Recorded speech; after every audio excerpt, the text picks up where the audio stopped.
Today's project is my entry into the hashtag Rockler Hobby Challenge, which is being put on by my podcast, the Modern Maker Podcast, which I host with Chris Salamoni and Ben Ueda. The idea of the challenge is simple. Just build something that's related to one of your hobbies that's not building. For me, that's music and collecting vinyl records, and this project has been on my list for a while. And lately, with the price of every material skyrocketing, it's piqued my interest in trying out a material that I've wanted to build some furniture out of also for a while, and that is melamine. Y'all have seen me make a lot of concrete and epoxy forms out of this, but I also think it's gonna leave a really modern, contemporary look. So let's get started.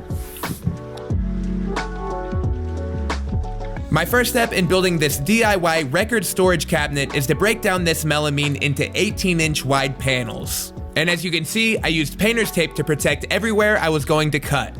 I'm proud to say that today's video is sponsored by Craig Tools, and this is the Craig XL 8-foot straight edge guide that I'm using with my circular saw. Not only is it a great straight edge that can be resized depending on what size piece you're cutting, it also has built-in guides so that you can measure to the mark you want to cut instead of the line that you need to set referencing your circular saw bed.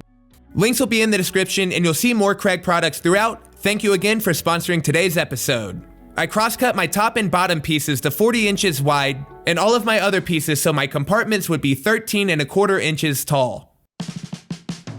I'll be using pocket hole screws to assemble the cabinet, and today I'm testing out the Craig Pocket Hole Jig 720 Pro. This has quite a few improvements compared to their older K4 model, which I'm used to using. Not only do your bits and drivers store in the actual jig, it also automatically adjusts and clamps whatever size material you're using.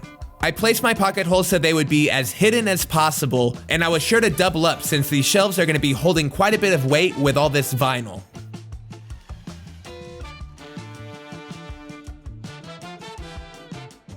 I used 1¼ inch coarse thread pocket screws to attach my pieces, making sure to use clamps as extra sets of hands.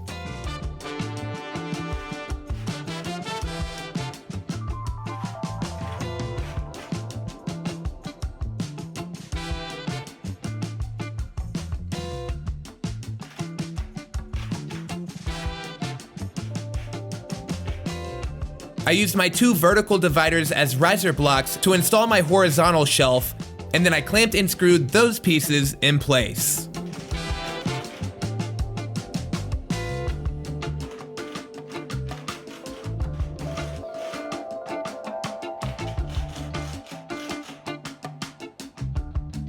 Okay, that went really well. Let's move on. This is a 3/8 inch roundover bit that I'm using on my trim router. This roundover is going to hide any cracked corners or blemishes. It also gave it a really unique look that I like a ton. I only routed the outside corners of the case, then sanded to 220 grit.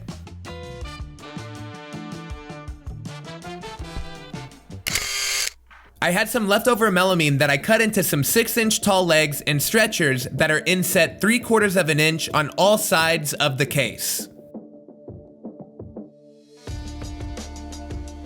And for a little extra strength, I doubled up all of these stretchers so they were 1.5 inches thick.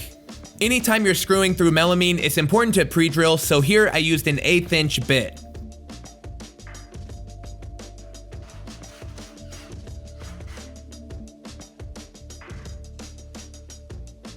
Then I used the jigsaw to cut 1.5 inch wide notch into each leg that these stretchers are gonna slide into.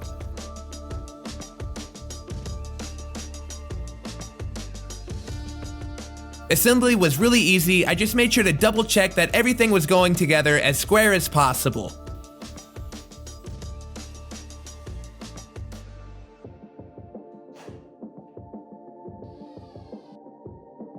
Using the actual Craig drill bit to recess screws is a really cool hack I use all the time. The depth stop is super convenient.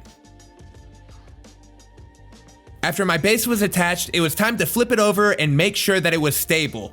And I was very happy to see that it didn't need a back panel. Everything seemed to be very sturdy. And with that, the basic version of this DIY record storage cabinet is complete.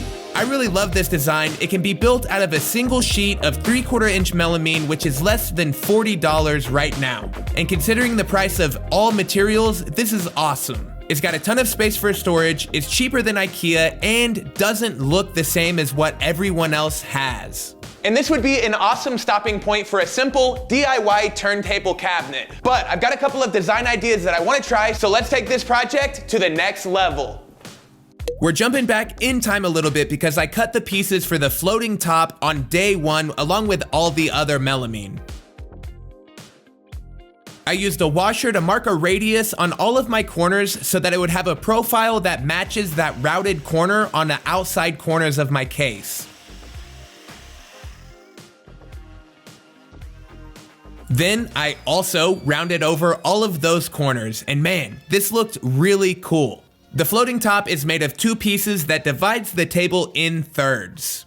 The big piece will hold the turntable and the smaller will be storage and a tabletop for extra records. I switched to a 3/8 inch round nose bit, and this is what I'm using to carve these grooves that records are going to be able to set in and lean against the wall.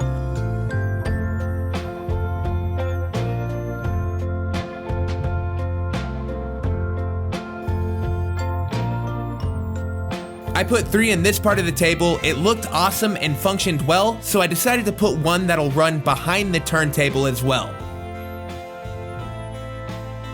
I picked up these rubber pads from Amazon. They're made to go underneath a washer or dryer and prevent vibration. These are what I'm using as risers for my floating top. It's also going to prevent vibration from transferring to the turntable, which is good for preventing feedback if you like to play music loud. Next, I measured 3 inches in from each edge, and I used that as the center point for my hole saw. This is just a little bit larger than the diameter of my rubber pads, and I used it to establish the center of the recess that I'm making for it. Then I switched over to a double flute straight bit in my trim router, and I carved out the rest of the material just like a CNC. This process went by pretty quickly, and I was happy to see that it worked perfect. If you've never used a router before, don't be intimidated, and a small trim router like this is a great way to get started.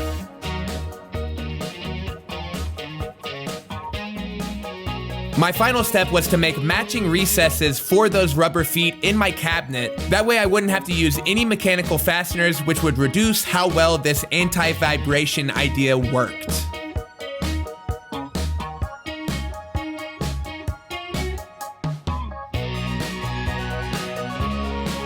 Oh, and I painted these black rubber spacers flat white to match everything else. I'm gonna be retiling the laundry room floor soon, and this is cork underlayment that I'm gonna be using for it. This cork is gonna make a perfect liner for all of my shelves, that way the records can sit on something soft. This stuff is a 1/4 inch thick and I think on a 200-foot roll, but I'll leave links to Amazon to some self-adhesive backed cork rolls that they make for bulletin boards. I think these would work perfect for this application and you would barely have to cut them to size. First, I tried using spray adhesive on the cork to attach it to the shelves. That way it wouldn't move around on me, but melamine did not absorb any of that glue and it didn't stick at all. So next I used some Scotch double-sided mounting tape that worked fantastic. I used 5 strips on each piece and this scrap piece of 3/4 inch plywood to make sure that I had a consistent reveal on each of my liners.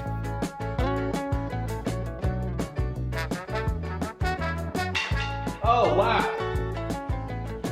And believe me when I say, I really like this DIY base, but since this challenge is hosted by the Modern Maker podcast, who also is the crew that I invested in Semi-Exact with, I want to use my buddy Chris Salomoni's signature spider legs, which is this awesome tapered leg made out of metal. My turntable cabinet happened to be the perfect width so that both legs would butt up against each other, and I added this strip of wood as a little bit of extra strength, and then I screwed everything with an 1.25 inch Kreg pocket hole screw. As you can tell, this Kreg straight edge came in handy again. Links are down in the description. Big thank you to Kreg for sponsoring today's episode. And with that, this project is done.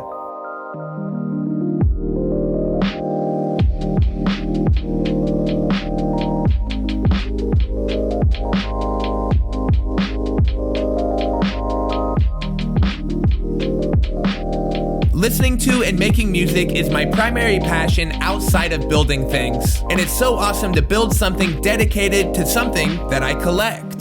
Vinyl records really is the only thing that I think I waste money on. I spend way too much on it, but I know that I'm always going to appreciate it, and it'll be amazing to have as a document of all of the phases of my life. I'm really proud of this design. It reminds me of some of those more artsy pieces on Pinterest, maybe from one of those brands that are made to flat pack and be built only using a CNC. I'm very impressed with melamine as a material, and you are gonna see it more from me. The edges look fantastic, and if I was doing this again, I would have used Maker Brand Simple Finish on the edges.